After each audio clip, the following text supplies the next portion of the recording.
Hi, I'm Ed Smith from Today FM, having a conversation whilst being in conversation. Just listen. What do you need? Gavin has a funny story about he ordered a tripod from Amazon and got camera. Nice 2-day delivery. And I was away when it was going to be delivered. No, that's so- not. That's not a You relative got it piece of delivered to your information. girlfriend's student accommodation with your name on it, and they were like, nobody by that name lives here, and they sent it back, and now we can't find it. Send it back Can you where? not find it? Have you been in touch with Amazon? No, I have to get in touch with him. You're so lazy. You're useless. Just All right, girls, right, come give me on your now. phone. It'll be there Give me somewhere. your phone. You want to do it now? Yeah. No, Give me your put your phone on silent right now. I did. Have No. you? No, prove it. Last 2 interviews, this has happened. Okay, Grant. Sorry. Housekeeping. Housekeeping, Ed. That's all right. That's what it's all about, lads. Professionalism. Even though we're not paid to do this yet. Yeah. You will be. Well, that's the What's the hope. plan for you then? We'll talk about that afterwards. But Yeah, you obviously want to get into radio then. yeah, radio and or podcasting, whichever comes first. I don't know, I'm thinking out how it comes. I like See, like a bit of everything. like you know? yeah, but like people, well, if people say to me like, "What would you like to be doing?" This exact thing, but just getting paid for it. Yeah. Like that's like I love doing this and talking to different people around the I media. love hearing all the different stories. People laugh at us, but like it's actually brilliant to see how everyone comes from a different background and like different things have, you know, Yeah, like I'd say you're the formed first. their interests. Say Ed is the first Cork man on the podcast. No, What was that now? Who? who drove up? Jerk Hanning. Oh, drove up. Jerk Hanning, Hanning, yeah. of course. You got Jerk Heading. Yeah, Sound. he drove up from Cork just to see us. Yeah, He seems like I've never met Jerk I Heading. mean, like he also had like grandchildren or whatever in Dublin, but he came here. To Yeah, see yeah, us, yeah. So And where are you all from then? Waterford. Waterford. Calvin. Cavan. Yeah. and a lovely leash. Leash. Wow, a nice little spread. Eclectic mix. Boys in blue. And you're all going to see second year, is it? Yeah. Yeah. Second. Communications. Great. We were bunched up together in first year. They threw us together just by. Well, it was me and Greg first, and then we had to deal with Colin. this Yeah, door. then I came along as well. And now you're making podcasts. And now that's the I've story of this. Enabled them to rise to success. Wow. Okay, I think we'll just start. Right, let's get underway. Let's do Another this. room for your head. Yeah. Save it for the podcast. now. Right, Gav, bring us in. Radio. Welcome back to In Conversation with. I'm Gavin, and I'm joined by my lovely co-host Colin and Greg. How we doing, lads? I'm all right now. Yeah. Are we happy to be back in Marconi House? Back on. I was going to say hallowed turf, but it's not turf. Hallowed grounds, let's say. Yeah. I love meeting Tony downstairs and. Yeah, Tony the doorman. He's, I didn't even know his name. yeah, he's becoming big fans of us, I think. Yeah. Well, I think he's tolerant of us. The doorman of Marconi House should. I think we didn't mention that, but yeah, we're back in Marconi House for another interview, and today we're being graced by the presence of the lovely Ed Smith. Hello, lads. Thanks for having me in my own studio. here. Thanks for coming or letting us come here, I suppose, Ed. Runs through the door. Thanks for letting me into your building. Yeah. By the sounds of it. But yeah, I'll start as I traditionally do. And what was the initial thought when I actually another successful Instagram DM? Oh no. But it led to an email, which led to we joked because one of the last interviews we did was with Graham and Nathan. Oh yeah. And I DM'd Nathan on Instagram, and I actually emailed Graham because I didn't know who, so I said both. But Graham said it was actually a mark of respect that I emailed him and DM'd. So on you Instagram. went. Oh yeah, you went old school with. Okay. Yeah, but I actually couldn't find an email for yourself initially, so I just went for the Instagram DM. No, I don't mind. I think I got a lot of that with bands sending me their stuff through. What do you call it on Instagram? DM. A DM. Is a a DM on direct Instagram? message, yeah. So, God, I'm already aged myself by asking that. But it can get a little. Sometimes you get one at maybe 1 a.m, and you're going bloop bloop bloop, and you check and you go, I'm not listening to that. You know, I tend to be a 9 to 5 business hours if you want to, because stuff gets lost. But this didn't, and here we are. Yeah. So what was the initial thought when I asked you to be on the podcast? Well, I suppose it's hard to. I very rarely get asked for interviews. I've done them, obviously, and I remember a few years ago I've done 1 or 2 for like local newspapers down home and whatnot. And my cousin has a blog, so she asked me to do an interview. And then my friend Joe used to write for the Irish Times doing gaming, and he asked me to give my thoughts because he was stuck. Usually when people are stuck, they might give me a shout, and I'm more than happy. Well, we weren't stuck. No, that's now, fine. Ed. I noticed that it was like I was 5th on the list here in Today FM. I think Tony was ahead of me down at security. I'm sure Tony- Tony would have some brilliant stories. Tony's signed an NDA. He can't really Oh, discuss. Yeah. Do you know how Tony and I actually bonded last week? Was there was a singer came through the lobby as we waited. We were here to interview Phil Cawley, and chauffeur driven. She came through. We couldn't figure out who she was. We didn't know who it was. So I asked Tony, and Tony didn't know. So he told me to go out and ask the chauffeur. I was like, "Jeez, I can't And do the that." chauffeur barely knew. The chauffeur was like, He didn't "Jeez, know. I don't know. She's a singer or something." It was Maggie Rogers. Oh, she came in a limo. Yeah. Oh, Well, not a limo, Well, but a nice was big driven. black Yeah, car. She Yeah. was driven. Yeah. So that's how we bonded. You know. Yeah. But yeah, here. Don't undersell yourself out now, Ed. I'm fairly sure I messaged you and Phil around the same time. It's just Phil's. Well, came- Phil's organise quick it off for- the mark yeah. for a man of his size. He's quick than I am. But I mean, of reputation. I mean, Greg, you didn't even have to start beef. No, this- I on this didn't. one. It's Greg just- usually No. likes to throw in some inflammatory comments to kind of throw I'll the guests I'll off. take care of that. Yeah. I got a break for the night. So, Yeah. Okay. I think what it is generally, this is a personal answer to a very. I know you weren't looking for this, but I'm not very good, but I don't tend to talk about myself. Even with friends or family, Okay. I like to listen, and I think even being a presenter on Today FM, it's a one-way conversation as such. You know, you're talking about the songs, give a little bit of when I was on the way getting my hair cut and this, I heard this song, but other than that, so when you asked me to do the interview, I was like, oh my god, what am I gonna say? You know what I mean? Like I tend to shy away from. I'm good at deflecting questions from myself, so this is going to be an interesting exercise. But Well, we've been told by David McCullough that if you don't get the answer to the question, ask it again. Yeah. And if you don't get the answer to the question, ask it again. And well, keep no better going. man than David McCullough. Yeah, exactly. But you won't have to ask twice. No, we'll tease the answers out. Yeah, of you, yeah, I'm sure. But yeah, so let's take you back to the start. So like we said, you grew up in Cork. I was born in London, and my parents bought a pub in North Cork around 82. Again, aging myself.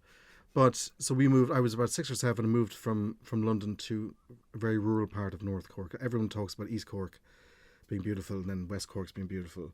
I think there's nobody in this room would go, is there a North Cork? Well, there is. And I lived there. Technically, yeah. I lived there through my formative years from about 6, 7 up to 17, 18. So the 10 years. So I grew up there. My father had a pub, and I went to school then in Mill Street, my secondary school in Mill Street. Having gone to a very small national school, it was wonderful. There was only 6 in my class. That's how. Wow.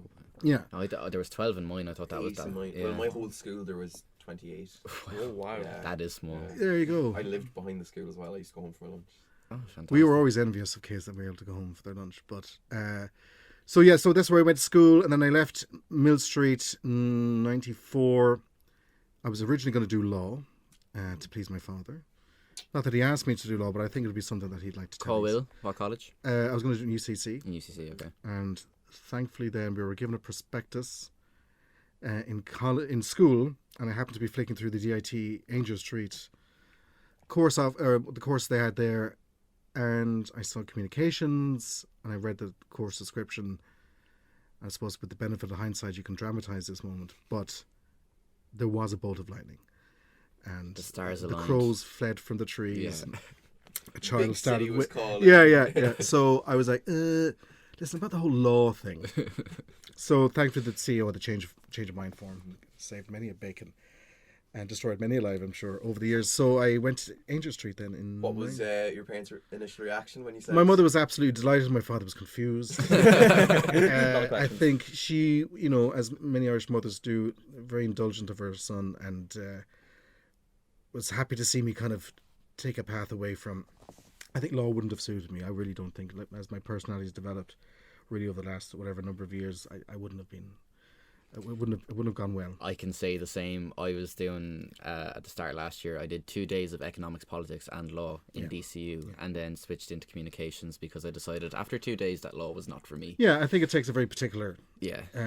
personality, genetic makeup, which I don't have. I think I'm a little soft, a little cowardly, and you have to have absolutely no morals. No, that's unfair. Ed isn't painting unfair. us all with the one brush. That's let me unfair. just That's say. unfair. No, I think they do incredible work. But I'm just so glad that I saw it that day, because God knows which way I would have gone. You obviously haven't needed the services of a solicitor too often. Not yet. And I think, but the night is young. But so then I went to Angel Street, and it was really kind of, Mill Street's a wonderful town. But a lot of the people in my class are going to UCC. You know, Cork's a little bit like that. A lot of people don't stray far. Once the university is there, you're not. Yeah, exactly. Or the RTC then, as it was called, and then you've UCC, and then people came up and down every weekend. You know, you hung out with the same crew, and so I got out, and so I was 17, 18. I was 17 that summer. Started at college in Angel Street, and it was like the film Big. You know, when Tom Hanks goes to the city. Just didn't. I had to follow people with backpacks to find the college. You know, no Google Maps. Yeah, there we go. This is even before all of that. So you know, first day looking around wide-eyed, like doze, and did it take you long to adjust to the it big did. city? You know, I think it did. But then again, I was, I think, exhilarated by the chance to almost to reinvent myself. You know, that I was a blank canvas, and you know, whatever people knew me for or of in Cork, in Mill Street in particular, I could start again. Control Alt Delete. Not that I was deleting my past, but it was just like, these people don't know who I am. I can. It sounds very kind of sinister, but I could start again and rebuild a kind of a persona and a personality and a life free from kind of preconceptions or your so and so's Judgments brother from home. or your Michael Smith's son. And no, I was just. I was Ed Smith then, and then let's start again and just see where this goes. So. And did you enjoy the course itself and the content? I did. I think I went in slightly naive. We were going to be making radio on day one and making TV shows, but the way this course was structured then, I'm not sure if has it changed since. We were the first year of the new building opening on Angel Street, so it was in Rathmines before that. So they had all these brand new facilities. And it was all brand new. Angel Street is not brand new no more. Yeah, so that's how long ago it is. But it was gorgeous, and it was a lot of sense of excitement and newness, and you know, the fresh smell of paint. But I think I went in, thankfully, I suppose, a little ignorant and a little wide-eyed. But I soon realised so much of it is theory-based. You know, you're doing a lot of philosophy and Freudian, we've found and all of that. Yeah, and I was kind of at a loss, I think, to wonder, why am I learning about child psychology? And I think that there was a battle within the faculty. I'd imagine, maybe not overtly, but that there was kind of a few purists and idealists that wanted to create well-rounded, I suppose, highly educated, highly, you know, did a lot of stuff in semantics, and I was like, But the best class then was media analysis. You go in and watch an episode of Coronation Street, and I know this is not. Yeah. Now we're on territory that you could sense the class just instantly relax, and the hands that would normally go up would go up, and they'd have things to say. So that was when I think I realised that that's maybe where the course should have gone, and definitely where I'm going to go. Because was there anything practical at all in the course? Oh no, there was. In fairness, there was. As you moved through the years, it was 50-50. Yeah. So you know, like they did give you the video cameras, and there was editing suites. Like I learned to edit on 1/4 inch. Oh yeah. Which was a great discipline. You know, so you'd get sent off to do, and Pro Tools, they'd just gotten Pro Tools in, so you had it all there, like, and some wonderful tutors that are still there. I think Brian O'Neill, Denise Dunphy, she's, I think, still there. Legend, really, and so kind and patient. Because, you know, you have to understand, mid-90s, 95, 96, you know, the media was still very, you know, there was a couple of channels. It was radio and television, newspapers, so the internet was just kind of emerging, crawling out from the swamp. Everything was that it's crawled back into since, you know? Yeah, you know, and I remember there was chat rooms and people just go into the computer labs and, who are you talking to? I don't know who he is. And, oh my God, what are you doing? You know, so it was a great way to start, and it's great to be there at the beginning of all that, because you kind of get a sense of what life was before. Not that you know, it's great that younger people like yourself have all these, I think, benefits of the current media, you know, like everything's so accessible. Of course, so you can sit here with a Zoom. Whereas before you'd have to book a studio and get the mics in, kind of edit it down. Now it's all done in-house and in we're very lucky. In DCU alone, I think we have 3 studios across the campus. We have 3 Mac labs where we can use all the editing software we need. Too, like. Yeah, exactly. Yeah, we do have a kind of a wealth of resources. Yeah, and even a lot of the people in my class, you know, wouldn't have had PCs at home. You know, I'm trying not to sound like as Angela's Ashes. Did you at home? I had a Counter 64, which I used for vintage. For before it was hip, yeah. Okay. So you put the cassette in. So like, what was the dial-up like down in? There was none. Okay. So it's literally the games would come on a cassette, and you pop them in, and you go, in 15 minutes I'm going to be playing an 8-bit game for 9 hours solid. But you know, so coming to even like learning how to type up a document and all of this was, for me, some people were a little bit ahead, but that was relatively new to that generation coming in. So, but growing up in Cork, like radio was a big part. My father loved radio, so he used to collect antique radios, which I still do to a certain extent if I had any more room in my house. But he would have been, so he ran a bar. So I kind of grew up, I grew up above my room. My bedroom was above the pub. Okay. So you kind of grew accustomed to, the radio was always on. So I think my first introduction, I was a strange kid that we had an old transistor and an old pair of earphones that my mother got in the hospital.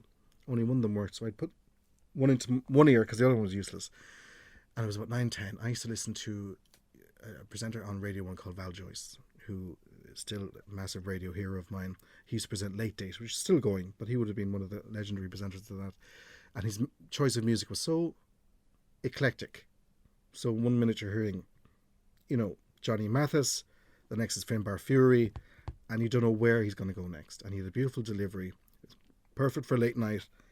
And I'd just be hooked. And I'd, as a 9, 10-year-old, be listening to songs by, Joni Mitchell, and only out of necessity, not out of any kind of cultural savants. It was just, it was open to me, So I was very interested. I remember then we put onto shortwave.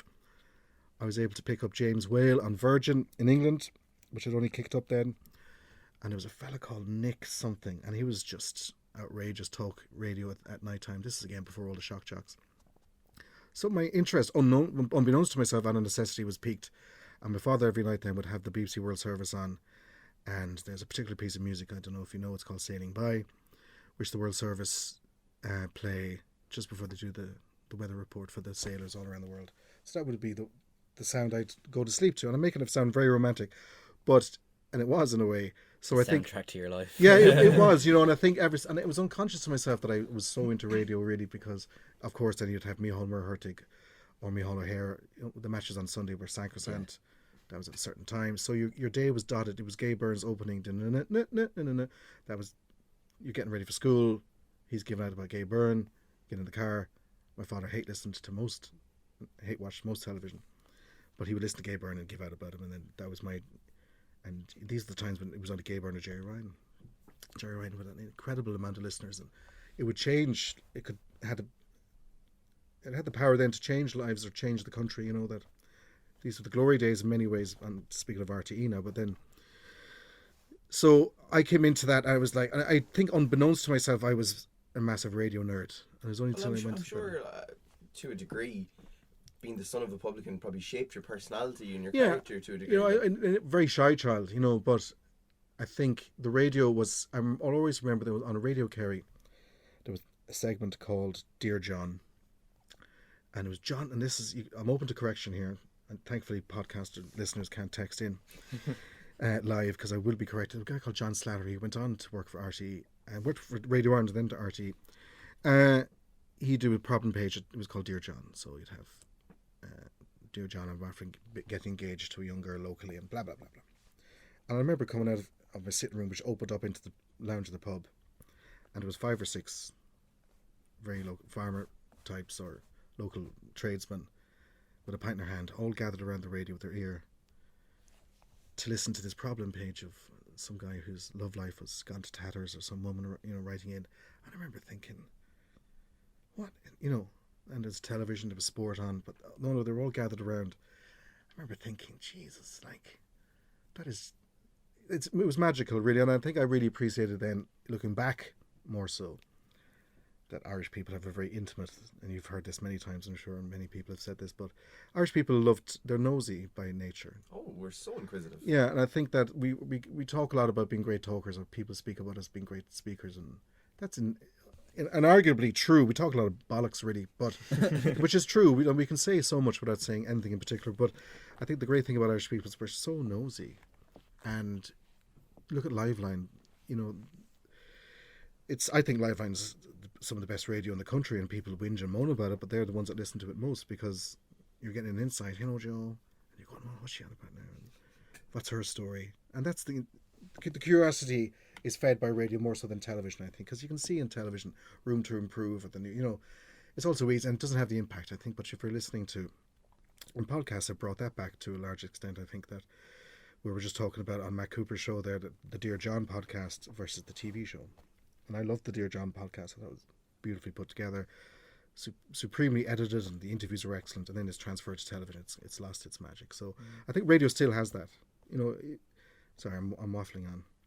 But with Spotify, people have thought that's the death of radio now, because people have the choice to listen to whatever music they want by whatever artist in whatever order they want. And what they were missing, what they were forgetting, what they neglected to realise is that people don't want that. People want the element of surprise as much as when I was listening to Val Joyce as a strange 8-year-old boy was like, what is that song? Where's he going to go next?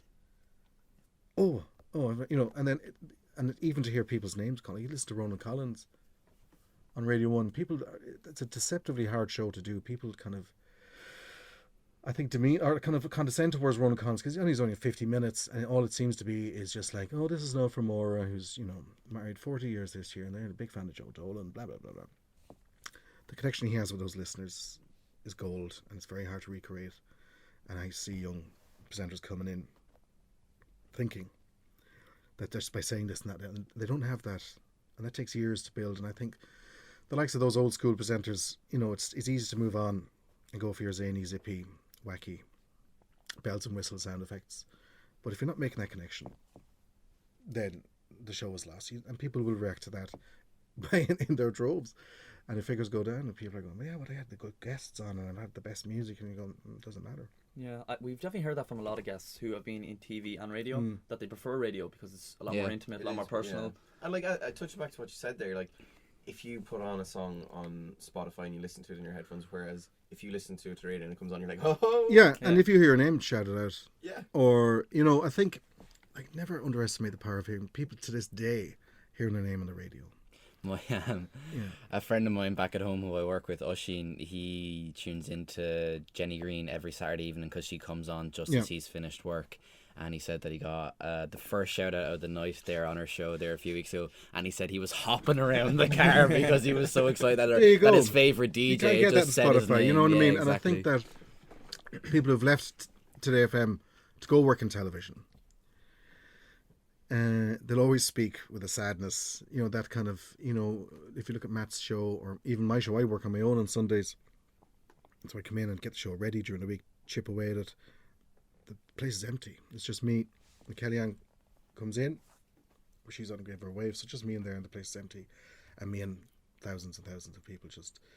And if you think about it that way, you lose your mind. But I think that's, and what I would tend to do with all the WhatsApps I get in and the tweets, I'll reply to the majority of them if I can, if I have time. But I'm doing 2 songs, I'll go thanks a minute, or even give an emoji or a thumbs up. And the amount of people that come back go, I can't believe a station is, you know, because they just think they're talking into the void. But we are here, we are listening, and for them to feel part of something, that's the trick. So and I like, diverge. I say for a while there, I thought myself, now maybe a bit naively, that radio was kind of going out the way. But I was listening to The Last Word as I was coming home from work there the other day, and Matt was talking about a recent stat that had been released on radio listenership, and I think it's 83 or 84%. 83%, yeah. 83% of Irish people still listen daily to the radio, which is insane when you consider. It's amazing, really, and I think that advertisers, again, this is always going to happen with me. We're going to take another route here, but I think with advertisers, it's all gone digital. With the big fear for us is that they're going to go to Facebook, and you know, Google are going to hoover up. The agencies had their heads turned by, I can say this, inflated figures by digital platforms going, and we've had so many eyes on this article, we can guarantee you this. So if you have a wrap on a web page, you can offer 7up. We'll wrap our page for a week for 15 grand. We can guarantee you 500,000 eyes, blah, blah, blah. It's all bullshit.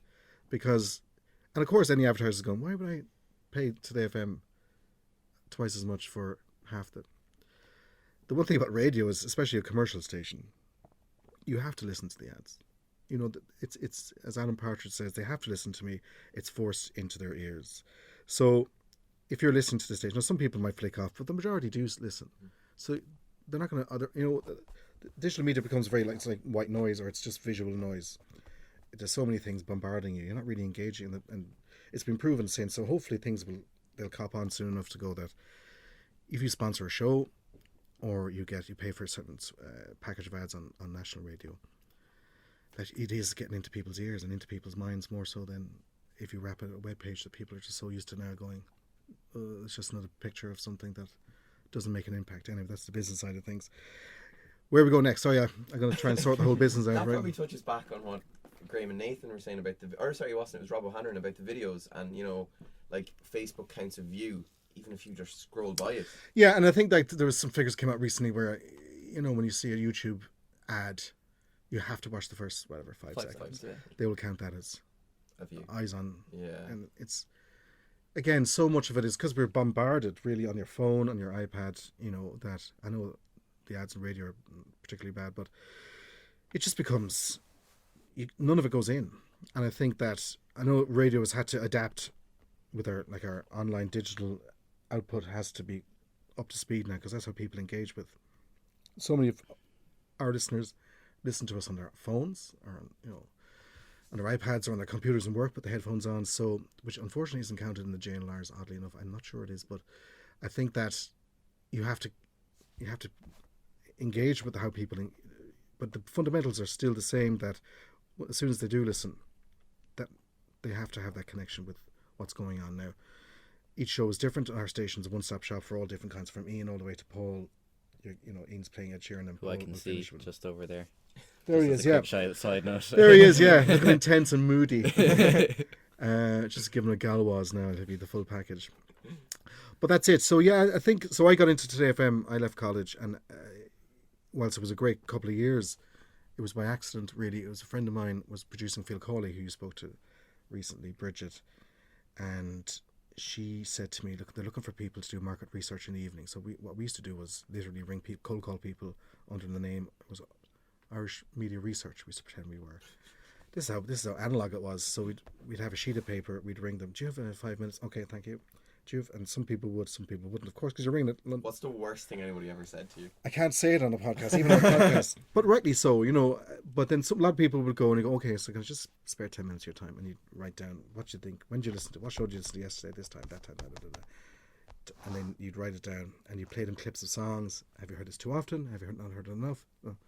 And you correlate all the data at the end of the week, and you feed that into our head of music and then our HR managers. That's where I started, 3 evenings a week doing that. Then I became supervisor of that, and then you have to show a bit of hustle. There's only so many degrees you can have. You can have a degree from Oxford in physics and radio, and none of it matters unless you're there at the right time. That's a good course, actually. Yeah, Oxford radio. Physics and radio course. You can have coming at your hoop. You could be the Stephen Hawking's of radio, and unless you show a little bit of hustle. So at that time, Radio Ireland was on the up. It was a real buzzy place to work. You're talking the Times. Ray D'Arcy had just started. Dempsey was in. Obviously there was Tom Dunn the evenings. You and Ian probably joined here or came here at the same time. He was there a couple of months before I did. And I was very entry level. Obviously, Ian was had been parachuted in as a massive star already. You celebrated your 20th. Yeah, I didn't get a video though. Call Ian Dempsey out now. He's right there. I was asked to contribute to his video, but I didn't get one in return. But no, I'm only joking. But so Ian was brought in. So it was a very exciting time in radio, because Today FM was seen as the kind of upstart against RTE, because we were like, God forgive me for saying it, but we were the punk. We were kind of like the irritating, rebellious voice, as opposed to RTE was very staid at the time. If you think about the jocks that they had on, it was a monstrous show. It was huge. There was no point trying to compete with that. You got Morning Ireland at the time as well, and across the day, Gareth O'Callaghan in the afternoon. But it was still a little bit smashy nicey, So then when Today FM tried first originally under Radio Ireland, it was trying to do things differently. They made a massive mistake. They just rebranded, rebuilt it, and with time, and just by picking the right presenters at the right time, Ray D'Arcy really, I think, at that time, changed what mid-morning radio was. He was the lad next door, and he opened up texts coming in, reading out people's texts, making them part of the show, and he was massive. I think it's hard to convey how huge the D'Arcy show was in its pomp. Anywhere I'd gone, I was working on it briefly, and I got pints bought for me. He was a proper radio superstar, and it built the station. And Ian, of course, was a huge success as well. So between the two of them, once you get your morning and your mid-morning right, and then Dunphy then, early days, Dunphy was, he still wasn't up near where Drive Time was, but he was the only one everyone was talking about. He didn't give a fuck. He was Dunphy, he used to smoke in the studio, just put his fags out on the ground. And I was a young lad coming in going, and his team, they might as well have worn leather jackets and driven motorcycles. They all had that snarl. Yeah. They all had that fuck gang. you attitude. Yeah, they were, but that came through the speakers. You know what I mean? They had that attitude. They had that fuck you attitude with politicians and with management and with staff, and they were just like, when they came in, you kind of like it's like the lads in the Lord of the Rings, when they get close to you, just kind of get a. But they were scary, but they were brilliant. You know, like Stephen Price, brilliant producer, and then Dunphy, obviously then things didn't work out in that regard. But Today FM at the time really changed the radio landscape, you know, and we hoovered up listeners because people were just like, oh, there is another way. This is much fresher. You know, it's much more different. We're not confined anymore. You know what I mean? There is another, like, and it escalated to a crazy place. You know, like we were making money hand over fist. Advertisers were flocking to us, you know, pulling in, I won't say much, but like just from a lot of money coming in and sponsorship deals coming in. So, and the place was young. A lot of the people that I'm one of the only few originals left, but for the majority of people, average is mid-20s, late 20s, young bucks and young people just coming in trying to make a go of it. And you were allowed to take chances, and management were very, you know, I think the impression I have of RT, I've never worked out there, but you know, you have to go through the channels, slightly strangulated, but you might come up with an idea and go, we have a chance, yeah, go on, you know. And even our advertising and our marketing was quite on the nose, a little bit out there, but it really reflected who the station was at the time. So it was very exciting to be in that, even at a very entry level point of view, that just, and then people were going out after work, and we'd be in Kylie's across the road from work 2-3 nights a week. Absolute carnage. Ferg was telling us a great thing about the late and great Tony Fenton, how he'd bring the gang up for a shot of tequila on the Tony like lives as Mario said, a very close friend of his, and I sat beside Tony for 7 years, you know, so I think about him when I play particular songs, but Tony was one of the most magically charismatic individuals, you know, that he just, any room he walked into, there was an added sparkle. Like, you know, we have filters now on Instagram that you can swipe across and make everything look, but Tony was a human filter. You know, he'd walk in any drab scenario, Tony would walk in, dude, brighten up the room, let's get out of here. And he'd go, where the fuck is this gonna end up? And he'd say to you, like, yeah, you know, he'd go, dude, get the gum shield. I was like, oh no, what is going to happen? You know, but his joie de vivre, for want of a better phrase, love of life, and people just loved him, loved him. And Tony was of the old school, but it was great to still have Tony. You know, kind of, he was that classic, the voice for God, really. You know, he was the voice. You know, but he was much more to him than that. A very smart man, and he just loved. And then when he got sick, his inability then to broadcast, I think, was what really broke him. You know, I think what really broke his heart is he would come in when he shouldn't have been here. He just wanted to be behind the mic. He just loved making that connection with the punters. So I'm going to tear up now thinking about him. But he was just one of those magical individuals that just got it, you know. And deceptively, again, you'd listen to the show and he goes, well, all he's doing is that was, this is, and reading out a few. No. There was much more to that, and you can't recreate that in the lab, but you can't recreate that by reading books or whatever. You know, he just lived a life in a certain way, and that came through the speakers, and he lived like he was in a Carlsberg ad or something. Because you never, and he might just walk out of here and you just see a helicopter leaving. Oh, that's probably Tony. Won the Coors, offering him a bottle of champagne, and he's going to go to a Grand Prix in Monaco or something. You know, how was your weekend? I was like, well, I painted my bathroom. And, you know, went for a couple of cans of Dutch Gold in the park. And, dude, yeah, I was out with Eddie Jordan. Oh, Bono was there. What a madman. You're going, oh, Tony, stop. But, you know, so to digress again, but anyway, Tony was absolute magic. So we had, you know, I think any radio station is like kind of like a Spice Girls thing. Everyone has their own favourite. You know, everyone brings their own flavour to, you know, 2FM have the benefit of being a youth station. Radio 1 are for the older, you know, more serious current affairs. But we have to kind of straddle both in one station. And I think it's been to our benefit. Because you're a one-stop shop. You know, you get your last word, and then Louise comes on afterwards, or whoever comes on. And she's kind of in between the daytime schedule and Paul, and then that kind of dovetails nicely into McLuhan, whose musical knowledge is beyond NASA's capability of computing, really, and his love of music, and he's got a great voice and a great delivery, and again, to sound like an absolute bore, his lovely connection with the listener. So it's not easy. You know, people think, I think that, you know, my own little show, I learned that I was given the show, it was called Ed's Indie Disco on a Saturday. My boss, the chief executive, was unhappy as to I was working on a few shows, but he wanted more out of me. And I was like, oh, you know, what more do you want from me? And he said, come in to me on Friday with an idea. I was like, oh God, what the hell? And it was on Wednesday, I think. So I was talking to my girlfriend at the time, and I was like, I don't know what I'm going to say. Well, I just offered to write scripts for the ads, or I'm good at writing. And then I went in, and he says, well, what have you got for me? And I just went, I'd like my own show. And he goes, okay. And I went, what? He says, okay, yeah. We'll speak to Brian and come up with a name, and we'll get that up in a couple of weeks. And I walked out going, shit. I could have asked for anything. Yeah. It was like, be careful what you wish for. But, you know, without that, that's my... Oh, it was mine, actually. Oh, sorry. I've got my vape here, sorry. I'm cool. But... Ed, stop vaping during Yeah. the interview. Stop come vaping, yeah. What flavour, just out of interest? Menthol. Oh, okay. Yeah. Do you like, I don't know... I don't know. I smoked menthol for years, so it's I just love the fresh feeling it leaves. It's like you've eaten the forest in Alaska, which is my jam. But no, I do. You should Yeah. be doing ads. But yeah, so that was how I started. So the show, yeah. So the show they gave out of the blue gave me a show. So then it was absolutely daunting and frightening. But it was at 10 o'clock on Saturday, and I thought, oh, sure, there's no one listening. But they are listening.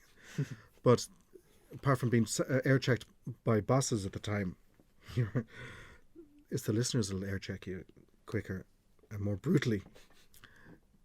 Which is one of the great things about the interactiveness of radio now, that whereas before you had to write a letter and you see the abuse coming in live. And so that was hard, but that was good because you have to have a tough skin, you know, and you can't take it personally. So And it keeps you on your toes. yeah, you know, I think I would have had a slight speech impediment when I was younger, very conscious of it.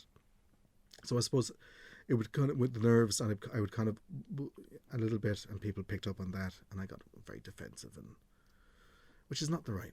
They don't know who you are, you know. So I think I learned a lot from. You've got to take in as much as you can and as is healthy of the complaints as you do about the praise, you know, because you can get very myopic and one-eyed about, oh, everyone loves the show, bye, and just close the door and leave and not think about it. And someone might come in and go, oh, you're always playing that Smith song, and you go, feck, I do like There Is a Light That Never Goes Out. So you just take it on board, but then if your instincts are strong enough and you're strong enough as a person, you can go, that's just abuse for the sake of it. That's just, they made a right point, and then the rest, the praise is lovely, but you've got to take the sweet with the sour. So when did Ed's Indie Disco become? Well, sorry, I'll just bring it back.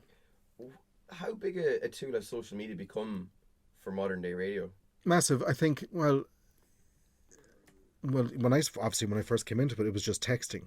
You know, obviously there was no Twitter or Facebook at that time. It came in quite late, but I think for me, from my own personal experience with Ed's Indie Disco, then that was moved to Sundays, and I was moved earlier on Sundays. Then I rely on it very heavily because I want them to feel.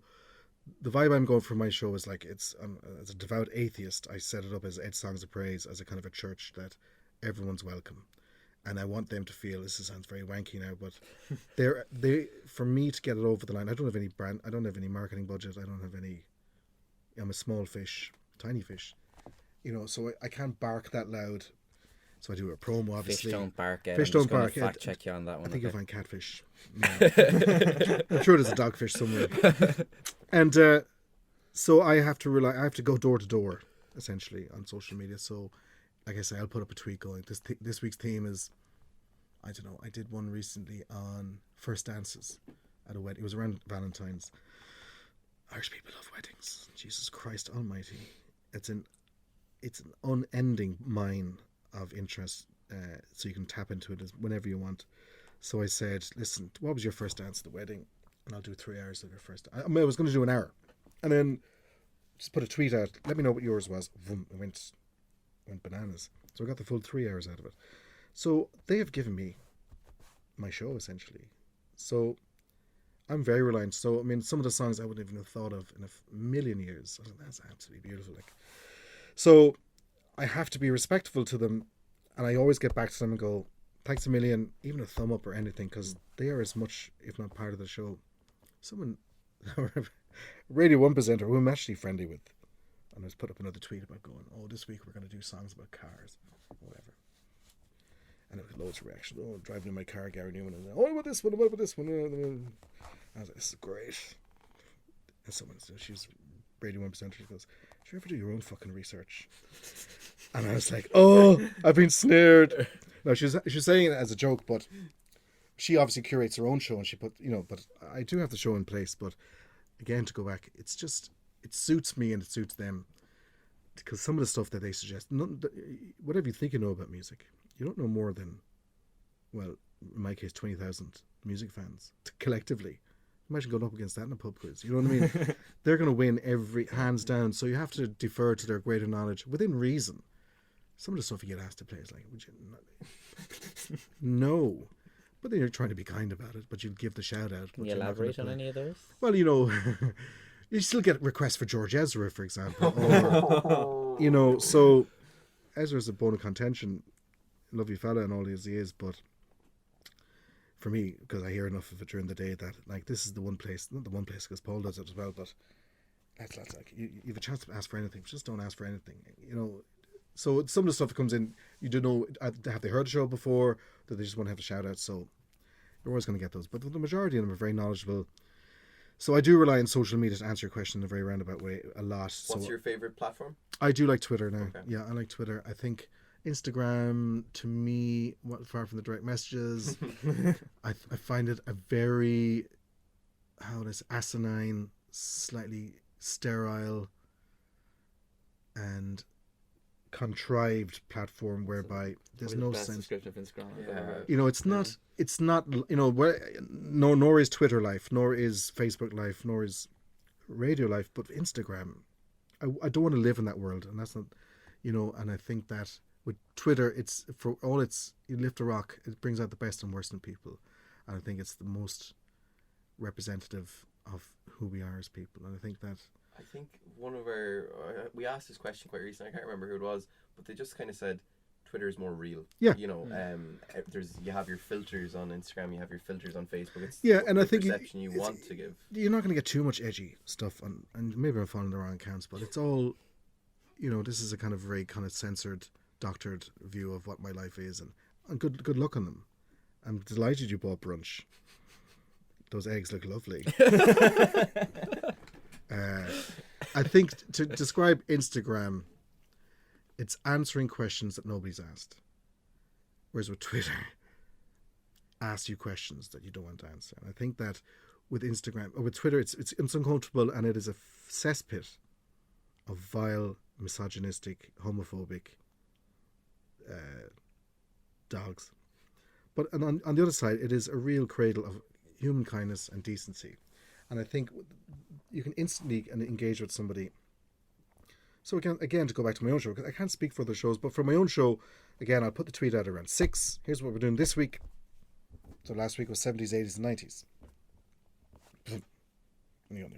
And I go, brilliant, that's a great choice. And they go, oh my God, you got back to me. And then they get involved. And you know that you've, just by that one little, God, I'm not handing out bread to the fucking homeless or anything, but just by engaging with them, one by one, they're going to tune in. And I think that engagement and that is important. And I think social media has opened up that opportunity for punters to have access. Because there was a time when they all sat on clouds, and the Gay Burns, the Jerry Ryans, on the pedestal, they're untouchable, Yeah. And Darcy brought that back down to earth. You know what I mean? He was a normal lad from Kildare, and obviously he was on the Den and whatnot, but he didn't have a particularly mid-Atlantic voice, or he wasn't that big booming. He was just one, he spoke about everyday stuff, and he brought it back down to earth. People could relate to it, and that's why the engagement went through the roof. And I think that you've got to keep that connection going. Again, back to the C word. But I do find social media, for me anyway, is massively important. I would miss them to the point where if I'm not live, and much to my boss's irritation, I tell them on the show if it's pre-recorded, because I feel, out of respect for how much they are involved in what we get together each and every Sunday, that for them to be firing messages in at me any chance, and for me not to reply or to not engage or to not acknowledge them, I think it's disrespectful. So I'd always say, lads, I'm going to give you the week off. I'm not live. I haven't been pulled up on it recently. But I'm going to keep going as long as I can, because I just think people would prefer to know. Yeah, It goes counter. used to the interaction with you. Well, yeah, and I think it goes counter to every rule book, pre-recorded shows. But I think if you, I until I'm told again to stop, I will How for many a while. slaps on the wrist? Yeah, I've gotten 2, but he's gone now. Well then it's fresh So start. it's Just one. I'm It's like back college to all yeah, over yeah again, exactly. It's like getting points on your license after 3 two years. after 2 years. Yeah, Don't, is it not 3? is it 3? think it's 3, Shit, yeah. I have another year. Yeah, I'm expecting somebody. Oh. Yeah, I'm up to 6. My mum You're doesn't not listen anyway, supposed to so it's say grand. that, Greg. Yeah, my mum Okay, doesn't listen. sorry. Do you have a particular standout show or moment from when you're doing Ed Songs of Praise? I've had a few. I tend to rely on themes a lot because it's a nice little hook to hang your show on. Of course, yeah. And I got a message recently from a woman. And what was I doing? I was doing cover versions. I love cover versions. So they always react. They always have an opinion on cover versions. And whatever show I did, she sent me a message to say, there was a long email that came in on the screen. And I was like, oh, I'll get to that in a second. And she said, hi, Ed, I just wanted to say, and I was like, oh, God. That's never a good start. It's like, can I just say or something? I was like, oh, no. I don't have a question. It's more Yeah. a long point. Yeah, hi, and it was a little curt start, and I was like, oh no, there's a long diatribe here. But what happened was she had been admitted to a psychiatric hospital with severe depression, suicidal thoughts, and severe anxiety, and she'd been in for a couple of months, and she had said that listening to me every Sunday, whatever had happened on a Sunday, whenever my show came on, they were either let have some free time or whatever, so she was allowed to have a radio, and she would put on the show, and she's all, particularly that cover version show, and I paid for a couple of my favorites. I want to say that really and truly it was like a little light at the end of my week, and you're going, Jesus Christ Almighty. And I remember getting a little emotional, and I suppose you had to sit back and you go, God, you forget, and I suppose you forget what it means to people. Again, I don't want to try to overstate it either. For the majority of people, it's audio wallpaper. I'm not for 1 second saying that I may play a major part in everyone's life. Everyone stops and they gather around the radio and they're scratching their chins going, I wonder what song he's going to play next. But no, but sometimes even a broken clock, and I've had 1 or 2 of those now where people go, I want to say, and asked my wife. I had a guy recently who'd lost his wife recently, and I played her favourite song unwittingly. And he left a voice note. Jesus, lads, he left a voice note in floods of tears. And he was like, that was Marion's favourite song. And I haven't been able to hear it since she died. And I heard it today. And I just want to say, thank you so much. And I was like, fuck, I'm worked up now. But you go, and just for that 4 or 5 minutes of that Roxy Music song, whatever it was, Jesus, there is a man bent and broken with grief. And just for those 4.5 minutes, just through the radio, sitting there in his kitchen, wherever he was in the car, just thinking of his wife and smiling, and brought the sadness and the happiness. That's it. And television doesn't give you that. Yeah. I don't think so. And I don't think... You're in people's homes. Yeah. You're the backdrop. Well, physically, you're in the kitchen. kitchen, you're in their bedrooms. In a physical sense, you're a lot more important. You're in their cars, for Christ's sake. So, I mean, you're literally in within arm's reach. With as a television. People develop a connection like that. They say routine as much as anything. I tune in at 8 o'clock on the Sunday. Yeah. And I listen to Ed. So it's become a little ritualistic, and not in a satanic way, hopefully. But I do kind of play up on the church element of it. Whenever I go up and listen to it, hopefully, which is more often than not, I'll say, "Oh, our parish has grown by another couple of thousand. There's plenty of room down the back." Blah blah blah. But I want it to be that communion. Yeah. Well, yeah. That'll be the next one if I do go. But it's a community. So that's what I'm trying to kind of engender and promote, because I don't have anything else. Like, I don't have competitions. I don't have I don't have interviews. I don't have sessions. I don't have promotions. I don't have a sponsor. All I have is me and the listener. So I've got to maximize that. And WhatsApp we only got WhatsApp late to the game. 98 and Spain had it for a couple of years before we did. And of course there was teething problems and people going, but WhatsApp has upped the game as regards the interactiveness of the shows, because first of all, people don't realise that you can see their name You know, so don't underestimate the stupidity of a troll either. You know, you go, "Oh, this are fucking shite." You go, "How are you, Jim? How are things in Cork?" Because they'll have entered a competition that day in Murren show. And they go, so that's a lovely way to interact with people as well on WhatsApp. I'll always reply if I can to as many WhatsApps that come in as possible. And the voice note, whereas before it was very hard to get someone's requests, you'd have to ring, record it, or get them up on the phone line, do it live. Whereas now they can just hold their phone down, the microphone button down. And I'd love to get as many of those as I don't get many on my own show, but when I was covering for Louise for 6 months, on a Friday, people just go, any chance, Ed? I'm just finishing work, hitting the town, the lads. Any chance of, the rude sandstorm? And you go, play it out, and that is free. It's free. We don't pay for WhatsApp. Text message, anything. It doesn't cost us anything for them to do that and for me to put it out, and that's invaluable for people to hear someone else's voice going, "Oh, I'm heading to some night in Drogheda tonight. Out with the girls, got a bottle of champagne. We're in the back of the van. Any chance? Back of a limo." Why don't do the back of the van? Maybe that's after. Maybe that's afterwards. But that kind of WhatsApp and Twitter, to a lesser extent Facebook. We don't use Facebook Live as much. Our digital team do, obviously, for promotions and putting posts up. It's all to drive people to the website so they can listen to the station. But the WhatsApp and Twitter for me is invaluable. Text has, because WhatsApp's gone up now, we still get the texts. You can always tell the people that texting are that bit older as well, because it's always the young people that use the WhatsApp. That's a very wide sweeping statement, but I do find the WhatsApp has been a godsend to me, to be able, that interaction is up to notch. And they do go, "Oh my God, I can't believe you got back." And I was like, "Yeah, it's grand. How are you getting on? I'll try and get it onto you now for a minute." And they go, "Thanks a million." Or else I'll just lie and say I don't have it, because usually it's shit. But that, to again go back to your question of 4 days ago, the social networks in that regard have been a massive boon to us in radio. That I think there was an initial suspicion, because radio can be quite slow to react, but once it's used properly and used to the benefit of the content of the show and as a presenter, then It's very effective. yeah, huge. Yeah. And you can, there's loads of ways of doing it, and again, I'm very straightforward. What would you like to hear? Would you like to hear this? And they go, "Any chance of the Beach Boys?" I go, "Absolutely." Just one word. And they go, "Oh my God, thanks a million." And you play the Beach Boys.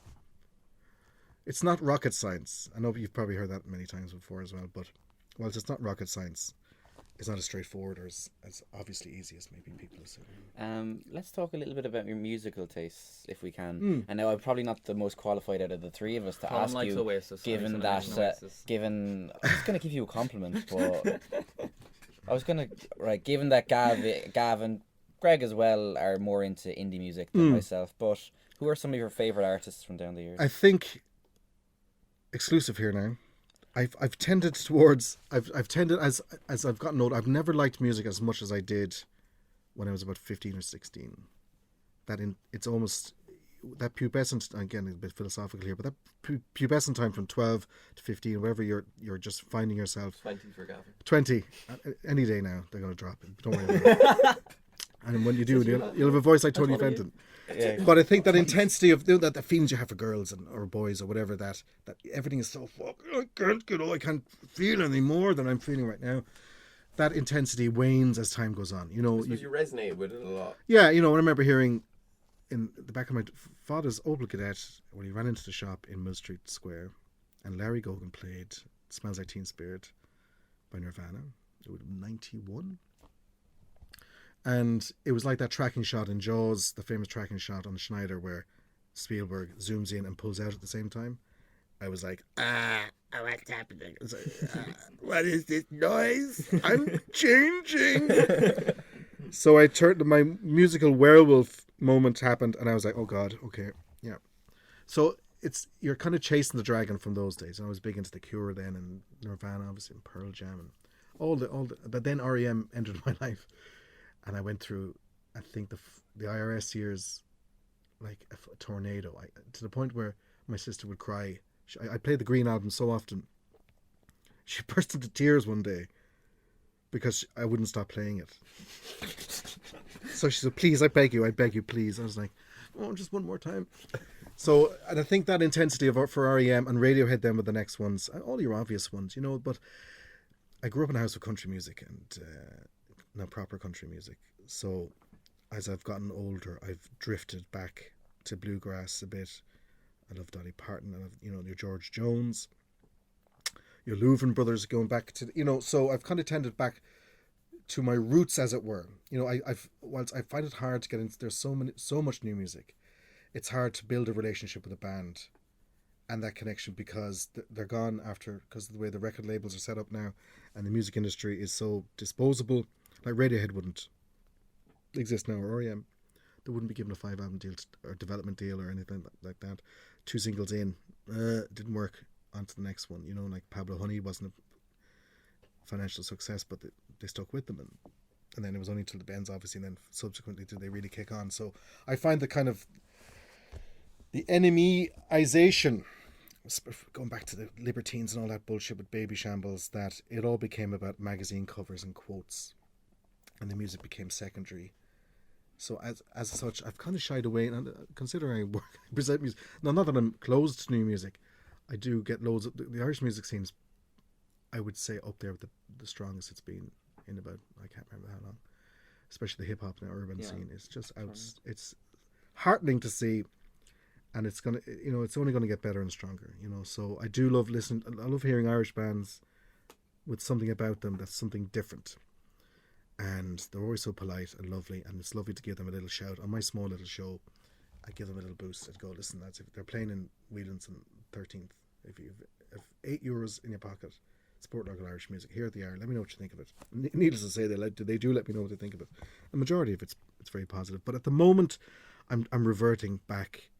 Like any old man, I suppose, you kind of revert back to some of my original. So I'm going back to my REM. I'm a massive REM tip, going through the albums one by one again, just in case I missed anything. I didn't. But like re-examining Nirvana, some of the bands that were instrumental in my youth. There's a couple of Cure albums that I haven't. So I haven't strayed too far from the tree. The acorn hasn't fallen too far from the tree. But I do try and open myself up to new kinds of music as well, because I have to, because of the nature of my show. It is an alternative show that you can't cut yourself off from anything, but you can't be a snob either. Any bands at the moment that you have your eye on, Irish wise? I still can't get past the Reggie Snow album. To me, and people argue, is it an Irish album? It is an Irish album because he speaks. It just really blew my mind as to the confidence and the slickness of it. For many years the Irish music scene, you'd get a CD sent. There was 4 lads in Tullamore with one leg cocked against the wall, and they're all looking in one direction, and they're all called The Something.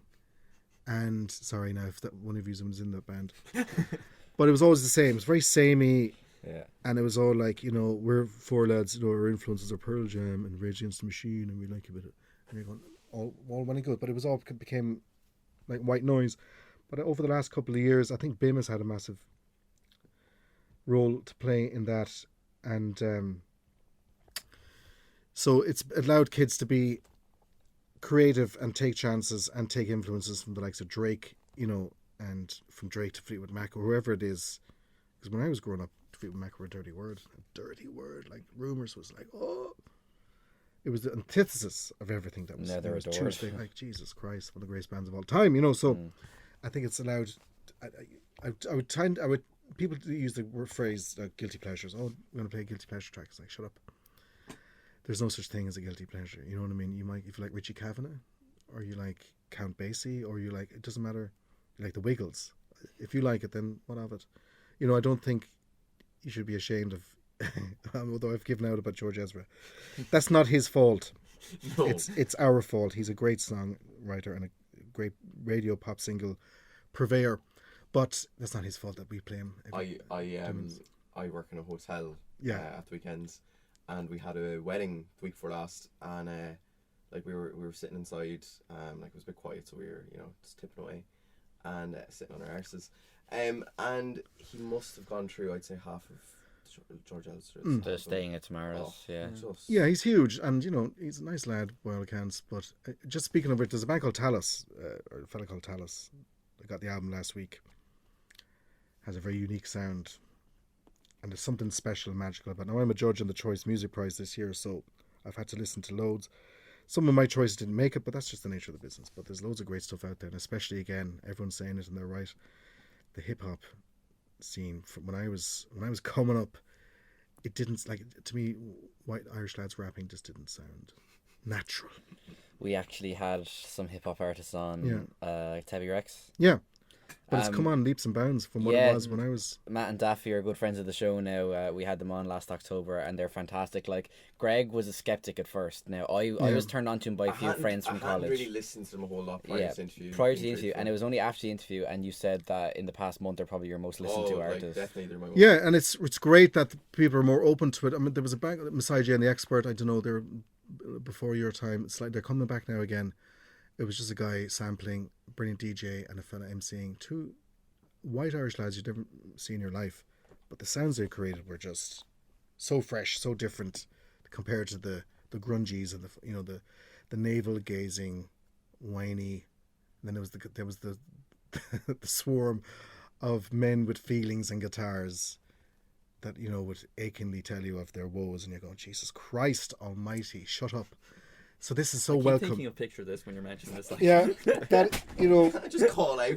Picture this. You know what? Listen, I don't begrudge anyone their success. If people like them, I have no issue with Picture This or the Academic or the Coronas. They're all lovely lads, and they if there's a market there to buy their tickets, like Picture This selling out the 3 Arena for 3 nights running. They're getting very popular. They actually debuted their new album like last week in Manhattan. On the Empire State Building. Yeah. So like, good luck to them. Gavin James, whom I've met a few times, lovely fella. He's a phenomenal pop songwriter. Like, if you listen to Always, and he's like Cigarette Break now, Jesus Christ, it's up there. Anything that Sheeran's done, and he works. If you look at his tour schedule, it's breathtaking. What he does. They know exactly what their fans are looking for, and they give them it. Well, and there's, you know what? I'd rather have that than some absolute, kind of almost bitter wankfest of what there's a kind of it's an exchange of ideas. What people want, and here's my art. I'm very cynical about people who take their art too seriously. I'm all for people standing up for their songs and trying to put it out there, but you have to realize who you are and what you're saying. It's not that you're not changing the world, so just take a step back.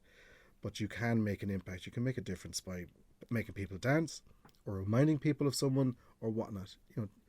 So bands and singers that take themselves way too serious, and we've had a lot of, for the majority of people that come in here, the ones that we'd have the bit of attitude are off new Irish acts coming in. You might have somebody who's number one in the charts, who comes in a limousine, Sweetness and Light, because they know themselves, they know their place, they're on top of the tree. But it's the ones you have to watch that have a little chip on their shoulder, or trying to replace talent with attitude. And that's something I would warn. Word gets out very quick in this business. It's very small, Dublin. Specifically, let's be honest, it's based in Dublin, that if someone's got a bit of a toot on them, then it doesn't end well for them for the most part. But unless they have the tunes to back it up, then, but the majority don't. Just curious, Ed, what is your music setup like at home? Do you have a stereo system? I have a vinyl. I have a vinyl player and 2 speakers on a very old vintage 1950s radio unit, which has a record player in it. It's built. Yeah, it's a piano finish, and I still have the price tag. It was sold in Middlesbrough for like 7 shillings or whatever it was, and it was untouched and new, and I got it for like €250. This is part of your antique collection. Yeah. My house is very small, so wherever you go, you'll see some form of. So I have loads of CDs, but as time goes on, I love Spotify, despite what I've said. And I can just put my phone on my soundbar onto my television, and if I have people back to have a few drinks, just hand the phone around. And that accessibility, instead of going, I think there's a certain fetishization, if that's a word, of vinyl, which it kind of irks me slightly, and of CDs, of the things. People like to know. I know there's a beauty to having the wrapper and unboxing it and all that. That's all well and good. But I never bought into that. Some people like to have the completists would have to have the same album, the Japanese import and this, that, and the other. That doesn't interest me. So I could easily get rid of all my CDs, apart from a couple, and make room for something of more. Like, I don't. Yeah, that's staying. My sister hasn't broken it already. So I'm a massive fan of Spotify. I'm a massive fan of the access it's given, and especially the Spotify Radio, where you pick you might pick Joni Mitchell and you end up in Beirut, you know, and it does take you on a wonderful trip of and introducing you to artists that you wouldn't normally have. I found so many over. Yeah, and that's Discover the joy. Weekly. Yeah. I find it's Absolutely, and if you fantastic. listen to them, when I was on Louise, so Friday would be the big day for New Release Friday, which is problematic in many ways because like it's all open up the gates and all the it's all the horses run out at the same time on a Friday. It's unfair, but it's very handy from a radio point of view because you can just listen to them all in one playlist. But there's artists there, and I've opened up my brain and my heart to music that I wouldn't normally have. You know, I can be quite conservative and a little lazy, if truth be told. Who's caught your eye recently then that you might not have listened to otherwise? Mabel. She's formed the Trinity Ball. She's in the Trinity Ball. Just love her. Mahalia. A lot of female artists coming out now that are really that are very, very strong. Guys, there was an Icelandic group that I played last Friday when I was covering for Louisa called Voke, V-O, and then the 2 dots, umlaut, or whatever in German, K. They have a lovely kind of dreamy electro-pop sound that that was very different, but it kind of reminded me of something that I couldn't think of. And I kind of like that. It's kind of, what is that? Not that they were kind of copying anyone, but there was something in that. So I'm going to go down that rabbit hole and just see, but again, they probably only have 2 songs. That's just the nature of the business now. They're already, you're hearing music of people that, have only had 1 song before. So whereas before you'd have like they had 5 albums. Then if you find that artist, like you get that excitement of like if they announce that they're going to be releasing new and there's music, an ownership. you have that build-up, There's a band called Sosumi from Korea. I got an email one night from a guy called George. It was like midnight. I'd finished the show and I was at home having a cup of tea as I normally do. And I said, I don't normally read emails from bands at this time. I thought, I'll just take a chance. There's a three-piece punk group from Korea. I was like, hello, what's this? And I was listening with the kind of like, this is absolutely brilliant. They're called Sosumi. They're playing Dublin soon, actually, and I'm going to try and catch them if they haven't played already. Absolutely outrageously good. It really captured, it was fun, short, sharp pop punk, which is my absolute joy. Anything that doesn't take itself too seriously, gets to the message, 2.5-minute songs. They're from Korea. Not that should prevent them from, but it does add a certain kind of interesting twist to their story. Phenomenal songs. So watch out for them. So they're called Sosumi. Is that like, I don't think, what's her name? That blogger one? No. Don't make me out now. You've never sounded older. What? Sosumi. Oh, Sosumi. That one, Yeah. Is it Seisumi? I'll find out and I'll let you know. But I played them on the show, and they're actually coming. They emailed me to say, we're coming to town. And I was like, fuck, I must go down and check them out because I'd say they're Electric Live, and I've been watching some of their videos, and they met in a cafe, and someone overheard one of them say, "Well, could you play bass?" And they just formed a band. I love that. Yeah, and the next thing, that's this brilliant, amazing yeah. sound comes out, and now they'll probably like a Dragonfly last. Who knows? But the lifespan of bands now. That's what I was saying before. It's hard to get involved and get attached to bands now because they're gone so quickly. So you kind of get a bit burned. So, but watch out for them. And Talos, very good. The likes of Mabel, I'm loving at the moment. And Vogue. Okay. If that doesn't make me sound too wanky.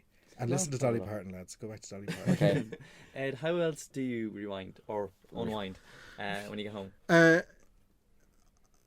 How do I unwind? I would tend to... I look at Twitter a lot. I'm a big football fan, so if there's any match... By the time I get home, Match of the Day 2 will have recorded, or it might be on live actually that time. So I'll watch Match of the Day 1, because I will have missed that on Saturday. It might be out. And I'll watch the 2 of them. So I do. Who like do you support? Spurs, yeah. So that's why I put all my anguish into my music choices. But the normal stuff, I'll read a lot.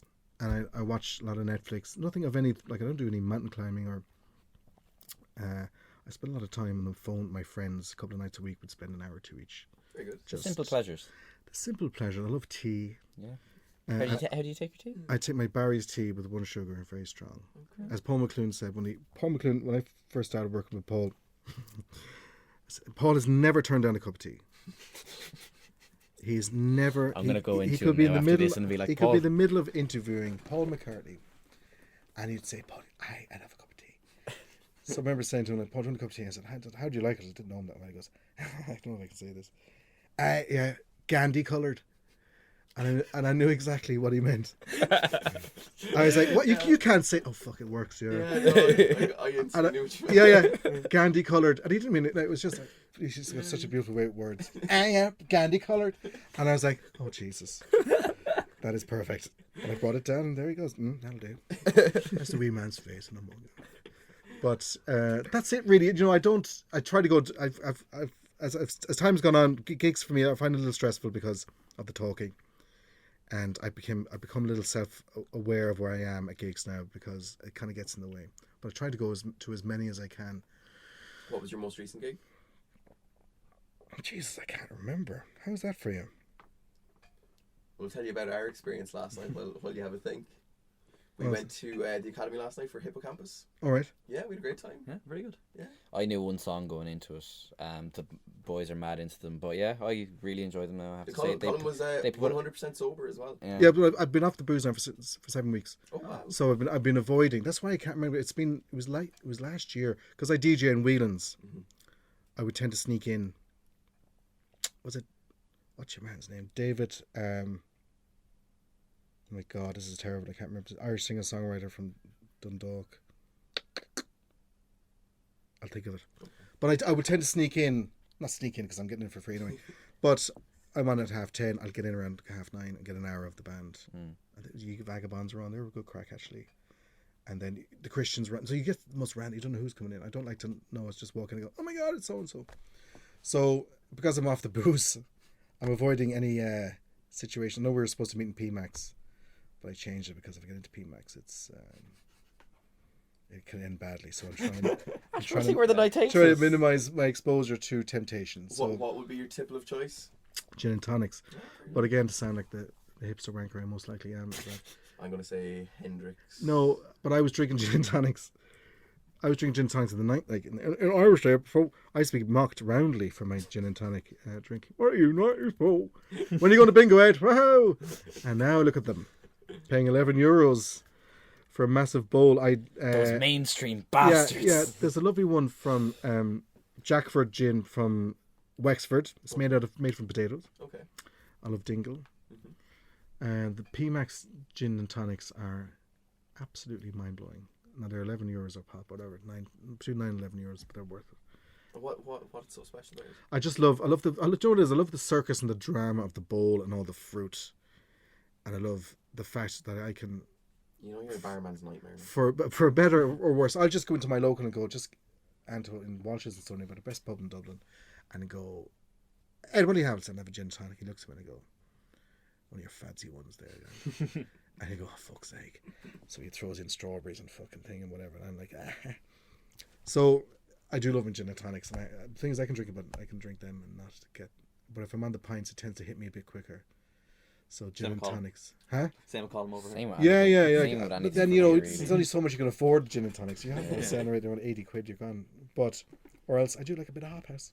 Okay. Yeah, I don't buy into this craft beer. No.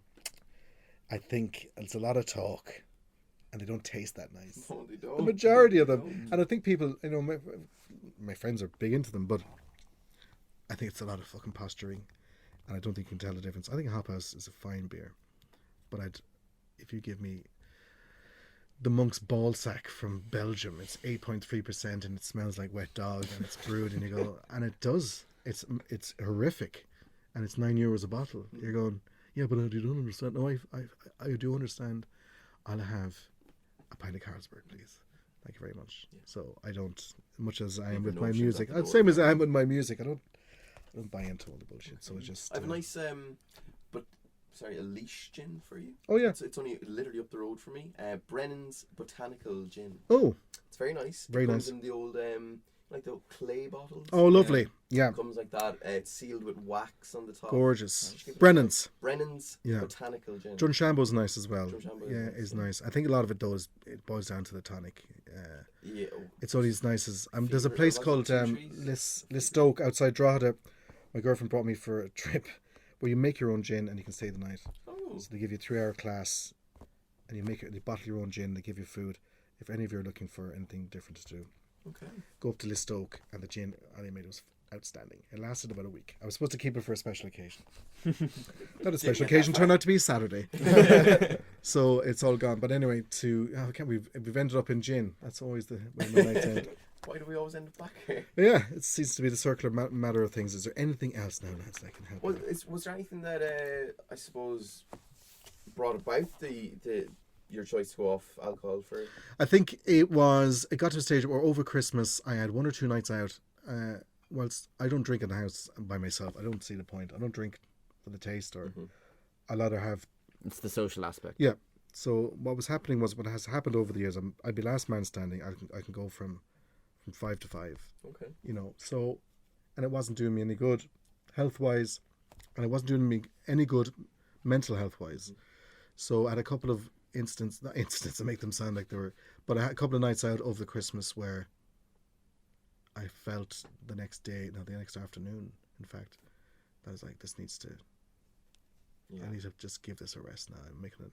This is the actions of a man 15 years younger, and 3 stone lighter than I am. So I just said, I'm going to give it a go. So it was only supposed to be for January, but I'm going to go as far as March if I can. And I feel phenomenal. Patrick's Day? I'm going to be in Dubai for Patrick's Day. Oh, you kind of have to. So to not drink would be, I think, sacrilegious. And also for my mental health, I'm going to have to drink to get through that, because it's madness over there. That's the deal I've done with myself. But I find I'm much sharper and much better place. I lost a few pounds of that. It's immaterial, but I'm sleeping much better and much better form, and I'm much sharper mentally. So it's all good, but I do miss it. I would break one of your necks for a Drunshambo and an elderflower tonic right now. Make it Greg's. Yeah, make it Greg's, yeah. That's right, yeah. Well, so, I'm the only barman here, so oh, yeah, very good, yeah. Maybe the other So two. you're going to abseil out the window straight into PMX. Just swing in. But no, I don't miss it. The thing is, I don't have much of the FOMO. I suffer terribly from FOMO if I think people are out having the crack and I'm missing it. But I've been able to balance that out with not missing the hangovers or the regret that you'd have the next day. And the money as well. I've got a few bob I out. can really relate now with the Christmas period. I put myself on a self-imposed drinking ban. Yeah. From last. I'll definitely go back to it. We went out last Tuesday night, and I had a bit of a nightmare. Do you really want to? I'm not going to go into detail. No, I'm not going to go into detail. But I had a bit of a nightmare. Coppers.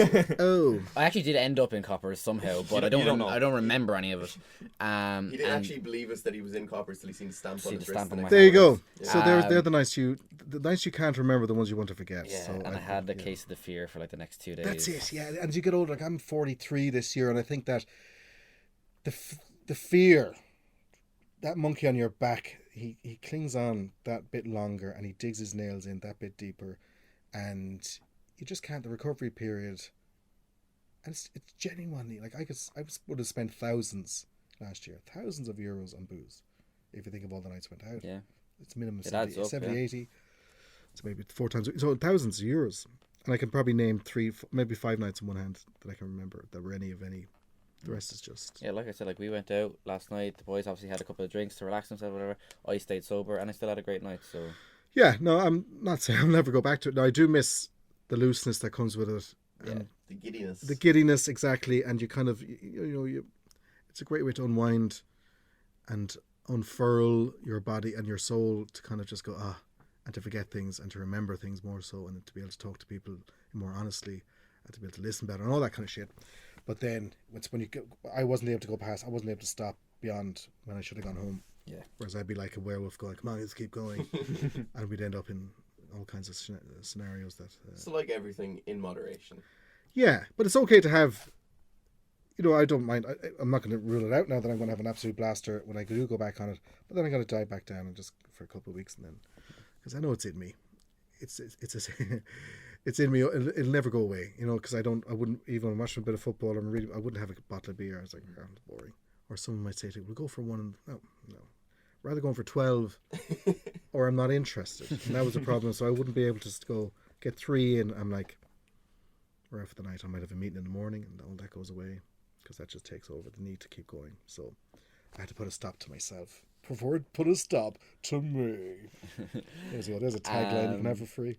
3 guests living or dead that you'd invite to a dinner party. Dolly Parton. Mm-hmm. Straight up. From a radio point of view, living or dead. This is a great one, actually. I'd have to invite Elvis. Of course. I'd have to invite Elvis now. I'm going to try and throw a curveball. Is this from any... Oh, yeah. Anything whatsoever. Realize it's a bit of a loaded question. Like, there's a lot out there. But I think it's just Dolly and Elvis. I think that's probably... I'm going to take one. I'll definitely take Dolly, who's living. I'd like to... Michael Stipe, just so I can lick his face and thank him and all the rest of it. I'm a big comedy fan. Okay. So if I could invite some fictional character, it would be Alan Partridge. Yeah, fantastic. Yeah. I think Partridge, above all, really, would bring a certain energy to the room that I would greatly... So I'd put Chris Morris. If I could put Chris Morris in there, I know I'm only going to get 3. But I think Alan Partridge would be my number one on my guest list, yeah. I will accept it. Yeah. I even have a photograph of him on my desk. So, fantastic. Yeah. Any last questions, lads? Ed, we end every show by asking our guests any advice you can give, or what's the best advice that's been imparted on to yourself? The advice I'd give, which I learned myself, so this is copyright Ed Smith, is if you're trying to get into radio, is to listen to it. Is to listen to all kinds of radio and listen to the shows you like and make a note of why you like them. And why you like that particular presenter, what is it about them, and also to listen to the shows you hate, and what is it that puts the hairs on your arms up, and what gets your hackles up, and try not to do that, and then again by read the papers, keep up to date on current affairs, not to any great depth, and pop culture and all that, and if you're into music or into sport, but just know about the world around you and listen to as much radio as you can, because unwittingly, unconsciously, a lot of that's going in, and once you have a style that you like, try and use that to kind of create your own voice. Like any great musician, they're only standing on the shoulders of the giants that have gone before them. So find your giant and climb on their shoulders. Yeah. Brilliant. I think that's a lovely way to end. Yeah, It's fantastic. certainly awful that we have to hear Colum's voice to bring us back out. But like... Lads, let's go for gins! Yay! Well, no, let's in that case, let's let Ed bring us out then. Oh. Ed, Bring us out where? Where are we going to Coppers? outro the podcast. What's the podcast called again? Sorry. In Conversation. Sorry, there you go. This is Ed Smith signing out of In Conversation by closing conversation with the 3 lads. It's been an absolute joy. And you can tune in to me live on Today FM from 7 for Aints Songs of Praise.